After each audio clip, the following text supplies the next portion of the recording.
रामपाल जी भगवान जी द्वारा बताया गया। ये कबीर सागर का सरलास है और पृष्ठ संख्या है 168 गूंज रहा है। या तो वो लंबाई को यहाँ नहीं पहुंचेगा ये वाला।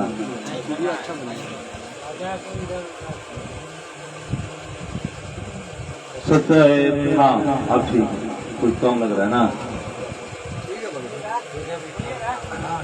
सत्य है, सतगुरुदेव की जय हो। हाँ ठीक है। अध्याय अनुराग सागर का सारांश।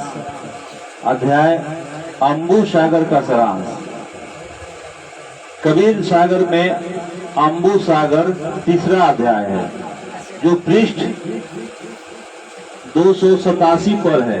अम्बु सागर अध्याय में 14 तरंग भाषा है। आप जी सृष्टि रचना में पढ़े, उसमें प्रमाण है कि काल के 21 ब्रह्मांड हैं, उसमें 5 ब्रह्मांडों का एक एक ग्रुप है। कल हम लोग देखे थे ना, तो एक एक ग्रुप है, समूह बनाए हैं। ऐसे ऐसे 4 समूह करके 5-5 ब्रह्मांडों के बनाए हैं। एक ब्रह्मांड भिन्न रखा है, माने 4-4 करके 5-5 करके 4 बनाया है। हाँ, और एक जो है ब्रह्मांड वो इनसे अलग है, भिन्न रखा है, जो इन सब के समान क्षेत्रफल वाला है। माने एक ब्रह्मांड के समान वो भी है ऊपर वाला 21वां जो ब्रह्मांड है।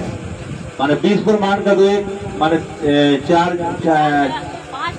5-5 करके 4 गोला बना दिया, और एक जो ब्रह्मांड है वो अलग है। हाँ, इस ग्रुप से अलग है। बैठिए बांजी सत साहब, आइए सत साहब बांजी बैठिए आप लोग। ऐसे ऐसे करके 4 समूह 5-5 ब्रह्मांडों के बनाया है। एक ब्रह्मांड भिन्न रखा है जो इन सबके समान क्षेत्रफल वाला है।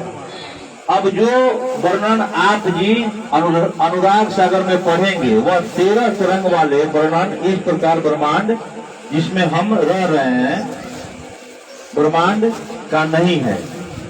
यह विवरण 5वें ब्रह्मांड का है जो समूह के मध्य वाला है। 5वें ब्रह्मांड में प्रत्येक ब्रह्मांड के समानांतर सृष्टि रचना चलती है। विस्तार से इस प्रकार है, जिस ब्रह्मांड में हम रह रहे हैं इसमें जो परमेश्वर कबीर जी की भक्ति सतनाम तक करते हैं वे बीच में भक्ति छोड़ गए, गुरुद्रोही नहीं हुए। उनको धोखा देने के लिए उस 5वें मध्य वाले ब्रह्मांड में रोके रखता है। ओम नाम का जाप भी भक्ति की कमाई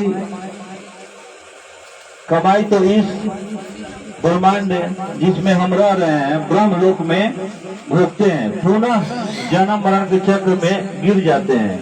इसके 4 युग हैं। इसमें 4 युग है, सतयुग, त्रेता, द्वापर, कलयुग, जिसका वर्णन चतुर्दश तरंग में है। उस 5वें मध्य वाला ब्रह्मांड में 13 युग हैं। वहां पर वे जीव काल ब्रह्म द्वारा भेजे जाते हैं जो सोहम नाम का जाप करते हैं तथा जो केवल सतनाम का जाप करते हैं। सतनाम के जाप ओम की भक्ति कमाई इस ब्रह्मांड के ब्रह्मलोक में भोगते हैं। दूसरे मंत्र सोहम की कमाई इस 5वें ब्रह्मांड में भोगने के लिए भेज दिया जाता है। वहां भी एक ब्रह्मलोक है तथा अन्य लोक हैं। वहां के ब्रह्मलोक में सुख भोगने के पश्चात उनको अन्य द्वीपों में राजा रानी तथा जनता के रूप में जन्म दिया जाता है। फिर वे व्यक्ति वहां भी भक्ति करते हैं, राज का सुख वहां भी भोगते हैं। आप जी ने कई प्रसंगों में पढ़ा है कि एक प्रियव्रत राजा था, उसने 11 अरब वर्ष तप किया। उसके इतने वर्ष उस तप के प्रतिफल में राज किया। यह उस 5वें ब्रह्मांड में डाले ढोए जाते हैं, यानी व्यर्थ साधना की जाती है। यह 5वां ब्रह्मांड केवल इसी का कार्य के लिए काल ब्रह्म ने रखा है। प्रथम तरंग में अदासुर युग की कथा। माने ये जो है ना, हम लोग को चार ब्रह्मांड, पांच ब्रह्मांड करके 4 जगह में बांधा है। 21 ब्रह्मांड इस ब्रह्म को मिला है। जो ऊपर वाला ब्रह्मांड है उसमें जो भक्ति हम लोग करते हैं और पार नहीं होते हैं, तो जो सत्यनाम तक लिया है उसको उसमें डाल देता है, उस ब्रह्मांड में। और उस 21 ब्रह्मांड का जो सबसे अलग वाला जो एक ब्रह्मांड है, उसमें 13 युग का, जैसे यहाँ पे सतयुग, द्वापर, त्रेता, कलयुग, 4 युग का एक चतुर्युग होता है, तो वहाँ पे 13 युग एक बार चलता है। हाँ, माने 13 युग समाप्त होगा ना, फिर उसके बाद प्रथम से शुरू होगा। तो अब कबीर परमात्मा जी धर्मदास जी को ये सारी अब जानकारियां दे रहे हैं। कबीर दास जी जब आए थे 1398 ईस्वी में, तो धर्मदास जी को सारी जानकारी दे रहे हैं। तो अदासुर युग प्रथम, जैसे यहाँ पे कहा जाता है कि सतयुग है, सतयुग के बाद द्वापर आता है, तो उसी तरह से अदासुर युग का ज्ञान, प्रथम युग अदासुर है। वहाँ पे अदासुर, यहाँ सतयुग बोला जाता है, वहाँ अदासुर बोला जाता है। अदासुर युग का ज्ञान प्रथम तरंग। कबीर परमेश्वर जी ने कहा कि हे धर्मदास, अब मैं तेरे को ऐसे लोग का वर्णन सुनाता हूँ जिसमें 13 युग हैं। हाँ, हमारे यहाँ चतुर्युग बोला जाता है, 4 युग हैं, वहाँ पे 13 युग हैं। 13 युग में प्रथम युग कौन है? अदासुर युग। अदासुर युग के बारे में परमात्मा वहाँ पे धर्मदास जी को बताते हैं। वहाँ जीव आत्माओं की उम्र कितनी होती है सारी, माने हम लोग को काल जो है ना ऐसा फंसाता है ना कि आपको लगेगा कि हम सतलोक आ गए, हमको जैसे पार नहीं हुए ना, तो हमारी तो भक्ति की कमाई बहुत ज्यादा रहेगी। लेकिन आपको 21 जो एक ब्रह्मांड है अलग से, उसमें आपको डाल देगा, और डाल करके वहाँ पे ये सतयुग द्वापर त्रेता आपको नहीं मिलेगा। वहाँ पे क्या मिलेगा? अदासुर युग मिलेगा, फिर दूसरा बलभद्र युग मिलेगा, ऐसे ऐसे करके। तो आपको लगेगा कि हम तो दूसरे लोक में आ गए, हमको लगेगा सतलोक में ही आ गए। लेकिन परमात्मा ये भी बोले हैं कि सतयुग में, सतलोक में कोई युग नहीं है। हम जब यहाँ से जाएंगे, यदि काल जाल में वहाँ फंस भी गए, तो यहाँ जब युग शुरुआत होगी ना, वहाँ की जीवात्माएं जो है ना, जैसे आपका वहाँ पे जन्म होगा, तो आपको कोई बोलेगा ना कि ये अदासुर युग चल रहा है, तो आप बोलेंगे कि हम कहाँ आके फंस गए। सतलोक में तो कोई जुगे नहीं है, वहाँ तो कोई टाइम टेबल नहीं है, हम कहाँ आकर के फंस गए। तब वहाँ भी आप मालिक को याद करिएगा, तो मालिक वहाँ से भी आपको छुड़ा करके, और इस ब्रह्मांड के, इस ब्रह्मांड में एक मिनी सतलोक है, वहाँ पे पुनः आपको रखेंगे, और फिर इसी भक्ति के समय में आपको जन्म देंगे, मनुष्य रूप में देंगे। चाहे ब्रह्मापुरी कैसे हो बानी, कि शिवलोक में हो, हमारी गुण भूले नहीं तो आन छुड़ाओ, माने मुझे वहां भी रो करके तरफ करके जब याद करोगे, तो परमात्मा वहां भी आकर के आपको काल जाल से निकाल करके मिनी सतलोक में रखेंगे। मिनी सतलोक में क्यों रखेंगे? कि आपका पुण्य वहां पे, क्योंकि मान लीजिए कि आपको जन्म भी दे दिए और वो भक्ति आपको नहीं मिली, तो भक्ति नहीं मिली तो हम लोग का पुण्य समाप्त होगा। पुण्य समाप्त होते होते हम फिर कंगाल हो जाएंगे। इसलिए मालिक हम लोग पे इतना मेहर करते हैं कि लेकर के रख देते हैं। तो हम लोग वहाँ की, जैसे यहाँ सतयुग की बातें परमात्मा बताते हैं कि सतयुग में क्या क्या होता है, तो सतयुग में ऑटोमेटिक सब चीज मिलता है। तो यहाँ पे जैसे ना सतयुग, जब सतयुग आता है तो सतयुग में कोई इंसान काम नहीं करता है। जैसे गेहूं हम लोग अभी बोते हैं, तो गेहूं ऑटोमेटिक होता है। सारे पेड़ पौधे जो होते हैं ना फलदार होते हैं। सतयुग में कल छपट नहीं होता है, इतना राग द्वेष ईर्ष्या नहीं होता है, सब लोग एक दूसरे के सहयोग करते हैं। उस समय 1 लाख वर्ष की आयु हमारी होती है सतयुग में। सतयुग में 1 लाख नहीं, परमात्मा तो 1 ही लाख बताए हैं। 1 लाख वर्ष की मिनिमम आयु होती है। और मनुष्य जो सतयुग में हम लोग जब होते हैं, तो हम लोग बीमार नहीं होते हैं, स्वस्थ होते हैं। हो सके आप कहीं पढ़े होंगे। हाँ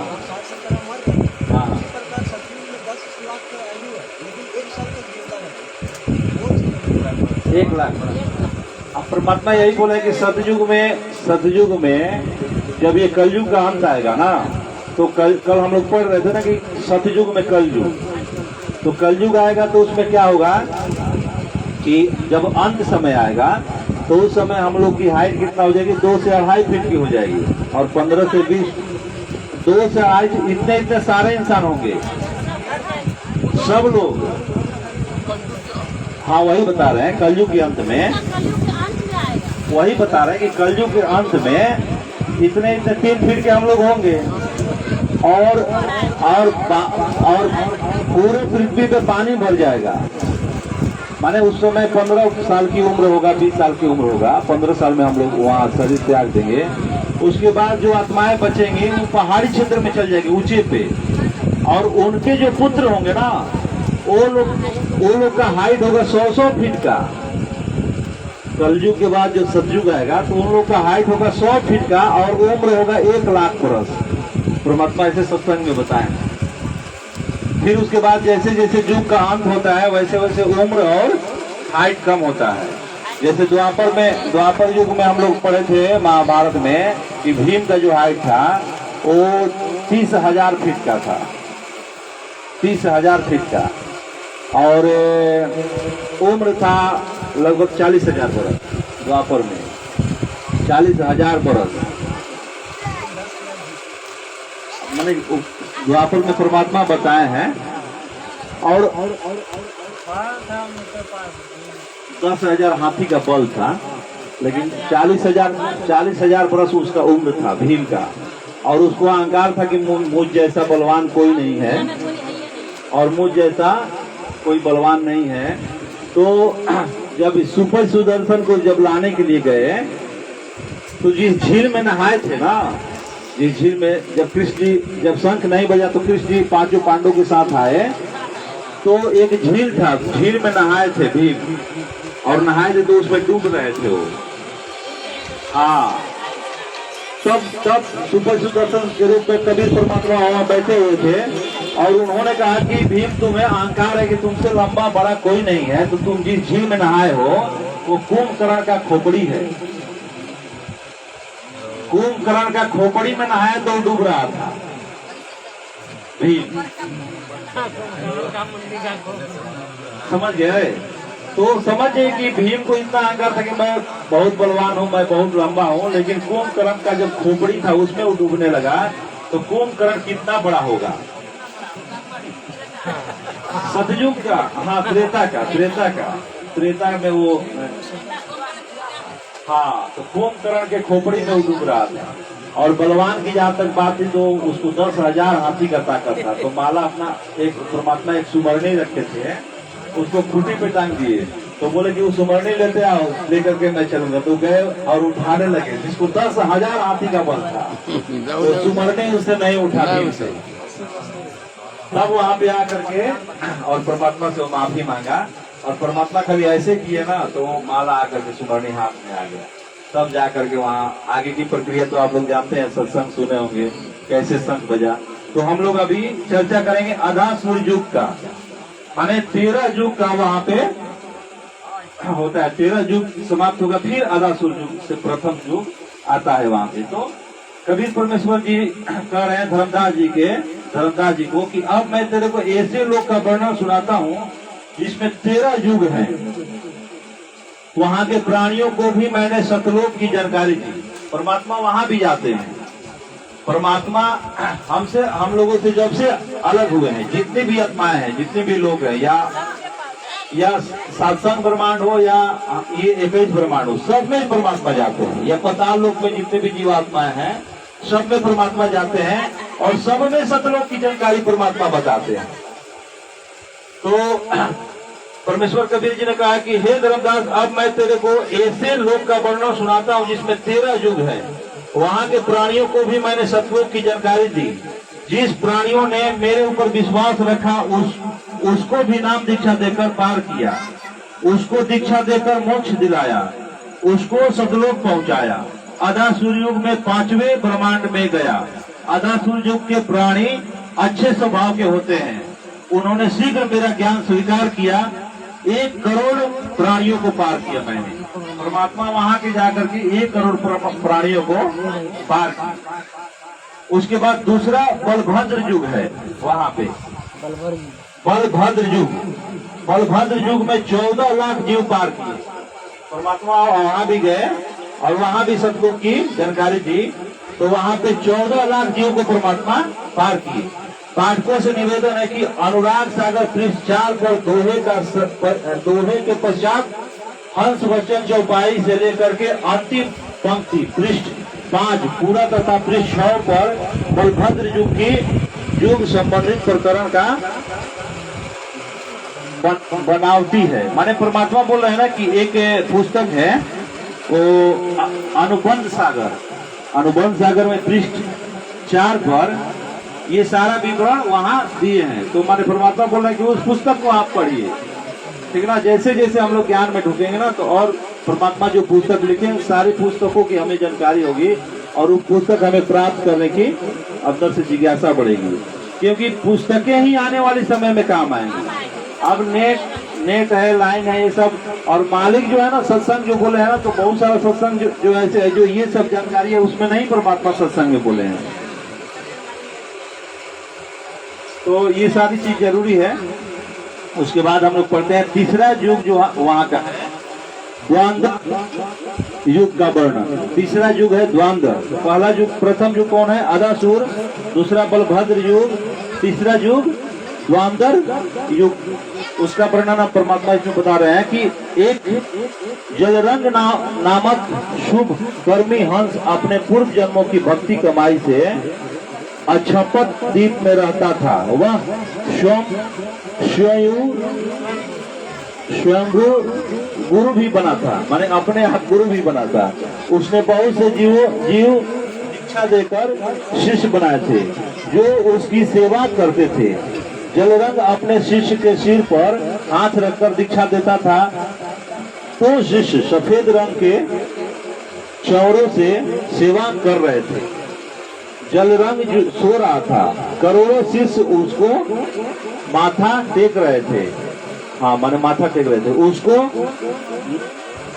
उसको नमन कर रहे थे। नीचे के ब्रह्मांड वाले शंख युग बीत गए, शंखों युग बीत गए सोए हुए। मैंने उस दौरान अपना ज्ञान सुनाकर 2000 जीव पार कर दिए। माने परमात्मा बोल रहे हैं कि एक जलरंग नाम का शुभ कर्मी हंस था, वो जाकर के 2000 वर्ष तक सो गया। ब्रह्मांड वाले शंखों युग बीत गए सोए हुए। उसे मैंने उस दौरान अपना ज्ञान सुनाकर 2000 जीवों को पार किया। माने असंख्य युग तक वो सोया रह गया। परमात्मा गए और बहुत सारी हंस आत्माओं को अपना ज्ञान बताए और वहां से उन सबको पार कर दिए।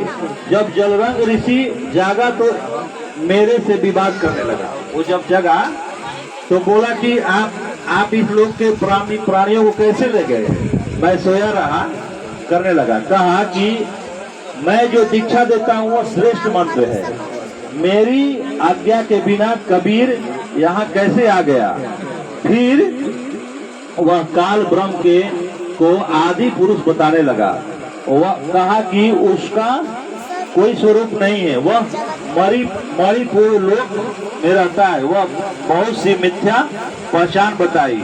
मैं वहां चला गया, इस जलरंग को पूर्वन युग में समझाया। पढ़े आगे पूर्वन युग की वर्णन। चौथा युग है पूर्वन युग। पूर्वन माने आगे वाली ये जो कहानी है समझ गए ना आप लोग।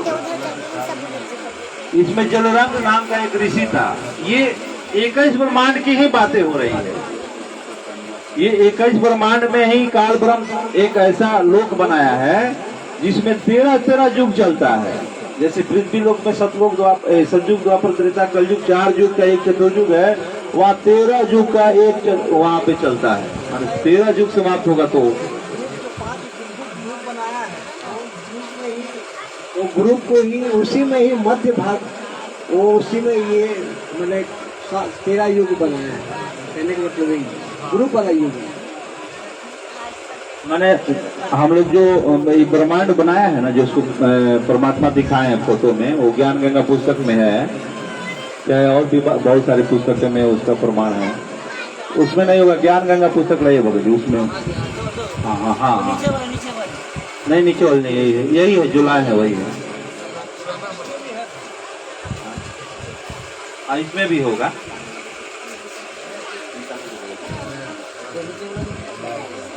संध्या आरती का, हाँ तो हम लोग संध्या आरती भी कर लीजिए, 6 हो ही गए, टाइम हो गया। काहे कि अब जब आए तो बढ़िया टाइम पे आरती हो जाना चाहिए, और उसके बाद हम लोग आगे वर्णन करेंगे चौथा पूर्वन। हाँ देखिए ये जो ब्रह्मांड है 1 2 3 4 5 ब्रह्मांड का एक एक गोला बनाया है, ठीक ना। और इसको ऐसे घेर दिया है, ये शून्य स्थान है, यहीं से हम सब जीव आत्मा को परमात्मा यहाँ से पार करके फिर इसमें आते हैं, और यहाँ से पार करके फिर सत्संग ब्रह्मांड में यहाँ से पार करवाते हैं। तो हम लोगों को फंसाने के लिए काल ब्रह्म जो है, एक ब्रह्मांड को 21 ब्रह्मांड इसके पास है, तो एक ब्रह्मांड में एक ऐसा स्थान बनाया है जहाँ पे 13 युग है। हाँ, और वही की परमात्मा कहानी बता रहे हैं धर्मदास जी को। तो इस पे हम लोग फिर चर्चा करेंगे, चौथा युग से फिर अभी बैठेंगे हम लोग। आज रात भर जागूंगा। हाँ वहाँ भी हम हाथ को पार किए कि मतलब यहाँ से जैसे बिछड़ेंगे तो वहाँ भी जाएंगे, तो वहाँ से मालिक भी पार करेंगे। हाँ वहाँ भी आते हैं। हाँ उसमें बता रहे हैं कि वहाँ से भी हम पार किए, वहाँ जाकर। 1 करोड़ आप लोगों को बैठिए आप लोग, बैठिए बैठिए, ज्ञान समझिए, क्योंकि देखिए मनुष्य जीवन तो यहाँ पे रहिएगा तो पूछिएगा ना, तो हम लोग समझाएंगे, क्योंकि फिर मनुष्य जीवन बार बार नहीं मिलेगा। और जैसे मनुष्य जीवन छूटा तो फिर हम कुत्ता का दास सुअर सब बनते चले जाएंगे। तो थोड़ा समझ जाइएगा ना, तो आप लग जाइएगा। ठीक है, आइए ना तो थोड़ा देर में आइए। आप लोग रात में भी कभी आइए, भंडारा यहीं पे करिए, ठीक ना। आप लोग आइए और हम लोग ज्ञान चर्चा करेंगे। आप जब ज्ञान समझ